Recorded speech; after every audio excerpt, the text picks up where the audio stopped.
চাপড়াতে কংগ্রেসের হঠাৎ করে রদবদল, কংগ্রেস কি বার্তা দিচ্ছে যে নতুন করে সেট আপ টিম তৈরি করবে, এরকম কোনো ব্যাপার আছে নাকি? না না, সেই নিয়ে আপনার সঙ্গে একটু আমরা ডিসকাস করতে চাইছি বা একটু আলোচনা। ঠিক আছে, তা আপনার নামটা কি? আমার নাম পার্থ মুখার্জি, কোন পদে আছে? প্রদেশ কংগ্রেসের সেবা দলের রাজ্য সম্পাদক। একটু বলুন। ঘটনা হচ্ছে, কংগ্রেসের একটা সংবিধান আছে, তাদের রীতি আছে, তাদের আদর্শ আছে এবং বৈচিত্র্যের মধ্যে ঐক্য আছে। তা আমাদের আপামর কংগ্রেস কর্মীরা যারা দীর্ঘদিন ধরে নিঃস্বার্থে কংগ্রেসের আদর্শ থেকে বিচ্যুত না হয়ে কংগ্রেসটা করে যাচ্ছে এবং সজাগ দৃষ্টিতে দিবরাত্রি পরিশ্রম করে কংগ্রেস এই দলটাকে তাদের রক্তের মধ্যে মিশে গেছে। কিছু ব্যক্তি তাদের স্বার্থ চরিতার্থ করতে গিয়ে এবং গুটি কয়েক মানুষের কাছে হাততালি করানোর জন্য নিজেদের পদটাকে হিসেব না করে বাহবা করে, যার ফলে চাপড়া ব্লকে এই রকম কর্মকাণ্ড আমরা দেখতে পাচ্ছি। এটা বছর দুয়েক ধরে এই রকম সমস্যা শুধু চাপড়া ব্লকে নয়, নদিয়া জেলার প্রতিটা ব্লকে বিভিন্ন রকম সমস্যা সাংগঠনিকভাবে আছে। ব্যাপারটা এখানেই যে কংগ্রেসের যে বৈচিত্র্যের মধ্যে ঐক্য, এই ঐক্যটা যেন কোথায় একটা বিচ্যুত ঘটছে। আমাদের দলটা প্রেসিডেন্ট কেন্দ্রিক দল, প্রেসিডেন্টের ওপর নির্ভরশীল, যার ফলে সচেতন দৃষ্টিভঙ্গির দিকে তাকালে এই যে কাণ্ডটা ব্লকে হঠাৎ করে নেতৃত্বকে চেঞ্জ করে দেওয়ার যে ব্যবস্থা, এই কৌশলটা আপামর কংগ্রেস কর্মীর কাছে একটা বেদনাদায়ক ব্যবস্থা, যার ফলে এই যে সিচুয়েশানটা তৈরি হয়েছে বা এই যে সমস্যাটা তৈরি হয়েছে, এর থেকে উদ্ধার পেতে কংগ্রেস কর্মীদের আরও জোটবদ্ধ হতে হবে, আরও সজাগ থাকতে হবে। নেতৃত্ব যাতে কোনো রকমভাবে কর্মীদের অবমাননা না করতে পারে তার দিকে দৃষ্টি রাখতে হবে।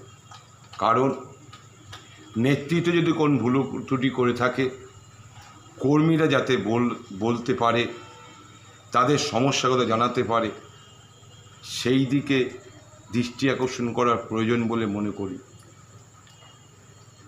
এখন যা দলের পরিস্থিতি আছে তাতে বিজেপির চাপে এবং তৃণমূল নামক এই দলটি যদিও আইএনডিএর সঙ্গে যুক্ত আছে, তা সত্ত্বেও একটা ভয়ের বাতাবরণ আছে।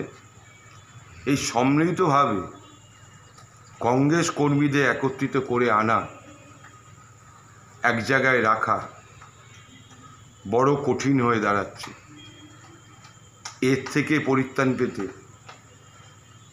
সঠিক গার্জেনের প্রয়োজন। আমি আশা করি প্রদেশ কংগ্রেস এই যে ব্যবস্থাটাকে মান্যতা দেবে না। আগামী দিন আমাদের দিল্লিতে যে আমাদের মাথা আছেন খাড়গে সাহেব, আমাদের দলের প্রেসিডেন্ট, ওনার নির্দেশে প্রদেশ কমিটিটা সুন্দরভাবে গঠন হবে। এই গঠন হওয়ার পর সার্বিকভাবে যদি দলে কোনো অভ্যন্তরে কোনো সমস্যা থাকে সেই সমস্যার শুদ্ধিকরণ হবে এবং কংগ্রেসই একমাত্র দল এই শুদ্ধিকরণের পথটা সুন্দরভাবে বিবেচনা করতে পারে। এবং যেহেতু প্রেসিডেন্ট কেন্দ্রিক দল, যেইনি প্রেসিডেন্ট হবে কর্মীরা এক বাক্যে তাকে সম্মান দেবে, তাকে মান্যতা দেবে বলে আমি মনে করি। বর্তমানে প্রদেশ কংগ্রেসের সভাপতি কে আছে এখন? বর্তমানে প্রদেশ কংগ্রেস সভাপতি আমাদের মাননীয় অধীর রঞ্জন চৌধুরী মহাশয়। সবাই বলছে উনি নাকি এখন অস্থায়ী অস্থায়ী হ্যাঁ। বর্তমানে কি উনি কি কাউকে সভাপতি অ্যাপয়েন্টমেন্ট দিতে পারে? না, এরকম কোনো আমার মনে হয় না সাংগঠনিকভাবে বা আমাদের কংগ্রেসের যে নিজস্ব সংবিধান আছে, আইডিওলজি আছে, তাতে এটা মান্যতা দেওয়া যায় না। কিন্তু ব্লকে যদি এমার্জেন্সি কোনো বা কোন দলের ভেতরে যদি এমার্জেন্সি কোনো রকম সমস্যা হয় তখন প্রেসিডেন্ট তার দলটাকে ঠিক করার জন্য এই রকম একটা কঠোর ডিসিশন নিতে পারে। কিন্তু সেটা কোনো রকমভাবে প্রদেশ কংগ্রেস হোক বা দিল্লি আমাদের খার্গেজির নেতৃত্বে আমাদের ভারতীয় জাতীয় কংগ্রেস হোক, এটা পারে না। চাপড়াতে যিনি আগে ব্লক সভাপতি ছিল তার নাম কি? নাসিরউদ্দিন শেখ। আচ্ছা। এখন নদিয়া ডিস্ট্রিক্টের সভাপতি প্রেসিডেন্ট নাম কি? অসীম শাহ। আচ্ছা। বলছি উনি কি অসুস্থ নাকি? যেটুকু আমরা শুনতে পাচ্ছি যে চাপড়ায় কাউকে কোনো কংগ্রেস কর্মীকে না জানিয়ে উনি এর মধ্যে মানে দুদিন আগে অন্য একজনাকে মানে অন্য দল থেকে আসা কর্মীকে তাদেরকে অ্যাপয়েন্টমেন্ট দিয়েছে ব্লক সভাপতি, কিন্তু অ্যাকচুয়ালি নাসিরউদ্দিনকে না জানিয়ে। এটা কি সঠিক? না, দেখুন, আগেই বলেছি আমি, কংগ্রেস দলটা একটা প্রেসিডেন্ট কেন্দ্রিক দল। তাহলে কি প্রেসিডেন্ট কেন্দ্রিক বলতে গেলে প্রেসিডেন্ট যা কিছু তাই করতে পারে? মানে দলটাকে মানে যাকে তাকে অন্য দল থেকে হট করে আসলো এসে তাকে যা নাম মনিরুল ইসলাম নাকি যাই হোক মনিরুল হক, হ্যাঁ, তা ওনাকে একটা মানে ব্লক সভাপতির দায়িত্ব দিয়ে দিয়েছে। তা কংগ্রেসের কি এমন দুর্ভাগ্য অবস্থা যে যাকে তাকে মানে ব্লক সভাপতি বানিয়ে দেওয়া বা না জেনে কংগ্রেসের মধ্যে একটা বৈঠক না জেনে অন্য আমরা জানি যে বিজেপি হোক, তৃণমূল হোক, বিভিন্ন সিপিএম হোক, সব জায়গায় মানে বিভিন্ন জায়গায় মানে সেই দলের লোকগুলো মানুষের সঙ্গে আলোচনা করে তারপরে দল যেটা ঠিক করবে, কর্মীরা যাকে ঠিক করবে তাকে প্রেসিডেন্ট হোক বা কোনো একটা পদস্থায়ী জায়গায় দেওয়া হয়। কিন্তু কংগ্রেসে কি এরকম রুলস নেই? প্রেসিডেন্ট যা মনে করে তাই যাকে তাকে দিতে পারে? এরকম কোনো কিছু একটা ব্যাপার? সেটা তো বললাম, সেইটাই বলেই এমার্জেন্সি। কেন চাপড়াটা যে পরিস্থিতিটা দেখতে পেয়েছে মানে যেটুকু শোনা যাচ্ছে চাপড়ায় বিভিন্ন রকম মানে একটা নিজেদের গোষ্ঠীদ্বন্দ্বের মধ্যে একটা পরিস্থিতির পড়ে রয়েছে। কেন আরএসপি থেকে না ফরওয়ার্ড ব্লক থেকে আসা মনিরুল ইসলাম বা মনিরুল হক ওনাকে দুদিন আগে ব্লক সভাপতির দায়িত্ব দিয়েছে। কিন্তু এখানে ওখানকার আওয়াজ উঠছে যে ওখানকার যারা কংগ্রেস কর্মী অ্যাকচুয়ালি যারা বুথ লেভেল থেকে একদম পঞ্চায়েত প্রধান মেম্বার যাই বলুন না কেন, তারা বলছে এটা মানে ডিস্ট্রিক্ট যে সভাপতি আছে তিনি তাদেরকে না জানিয়ে এবং তাদের সঙ্গে আলোচনা না করে হট করে মানে তাকে অ্যাপয়েন্টমেন্টটা দিয়ে দিল। এতে কোনো টাকা পয়সা বা কোনো কিছু লেনদেনে কীরকম এরকম কিছু অনেকে অনেক রকম এরকম কথা বলতে পারে, সে নাই মানলাম, ঠিক আছে, যাই হোক। তা এরকম পরিস্থিতি করাতে পারে হঠাৎ করে মানুষকে অ্যাপয়েন্টমেন্ট দিয়ে দিতে পারে? হঠাৎ করে মানে বললাম যে তবে কিছুটা আওয়াজ উঠেছে যে এটা পিসিসি বা দিল্লির নেতৃত্ব এই কিছু বলছে, কিছু ভয়েসও আমাদের শোনা আছে, কিছু প্রমাণপত্র আছে। তা ওখানকার মানুষ যারা কংগ্রেস কর্মী তারাই বলতে চাইছে যে এরকমভাবে কোনো রকম অ্যাপয়েন্টমেন্ট দেওয়া যায় না, ঠিক আছে। তার কারণ হচ্ছে কি এখন প্রদেশে কোনো সভাপতি নেই, অস্থায়ী সভাপতি কাউকে অ্যাপয়েন্টমেন্ট দিতে পারে না, যেটা কংগ্রেস সংবিধানে বলছে, ঠিক আছে।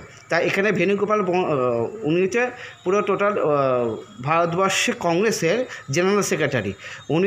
ওনার বক্তব্য যারা কংগ্রেস কর্মীদের মধ্যে শোনা যাচ্ছে যে যেহেতু প্রদেশে কোনো এখন প্রেসিডেন্ট ঠিক মানে নেই, তাতে ব্লক সভাপতি বা ডিস্ট্রিক্ট সভাপতি কোনো এখতিয়ার নেই যাকে তাকে এখন অ্যাপয়েন্টমেন্ট দেওয়া। এটা কি সঠিক? হ্যাঁ, এটা তো সঠিক আছে। তাহলে এটা যদি সঠিক হতে পারে তাহলে চাপড়াতে ব্লক সভাপতি বাদ দিয়ে নাসিরউদ্দিন মহাশয়কে বাদ দিয়ে হট করতে অন্য দলে কাউকে ব্লক সভাপতি বানাটা উচিত না, হয়নি, এটা চরম অন্যায় না, হয়েছে। আপনি যদি বলেন যে এটা অন্য দলের ব্যাপার নয়, ব্যাপারটা হচ্ছে কোনো অন্য দলের কোনো ব্যক্তি বা কোনো রাজনৈতিক ব্যক্তি বা কোনো দলের সমর্থক যদি অন্য কোনো জায়গা থেকে আমাদের জাতীয় কংগ্রেসে আসেন, তাদের তাদের ওই দলের আইডিওলজিকে বিসর্জন দিয়ে যদি আসেন এবং আমার দলের আইডিওলজিটাকে, আমার দলের সংবিধানটাকে, আমার দলের ভাবমূর্তিটাকে, আমার দলের ইতিহাসটাকে যদি পড়াশোনা করে সঠিক পথে যদি দলকে পরিচালনা করার যদি তিনি প্রতিজ্ঞাবদ্ধ হন, তাহলে সেটা আলাদা ব্যাপার। কিন্তু যদি প্রেসিডেন্টকে নিয়ে দলের এই একটা তকমা লাগিয়ে যদি জোরপূর্বক যদি এই রকম কাণ্ড করে থাকেন বা হয়ে থাকে, আগামী দিন দলে যে সভাপতি হবেন সে এটাকে পুনর্বিবেচনা করবে বলে আমি মনে করি। ধন্যবাদ।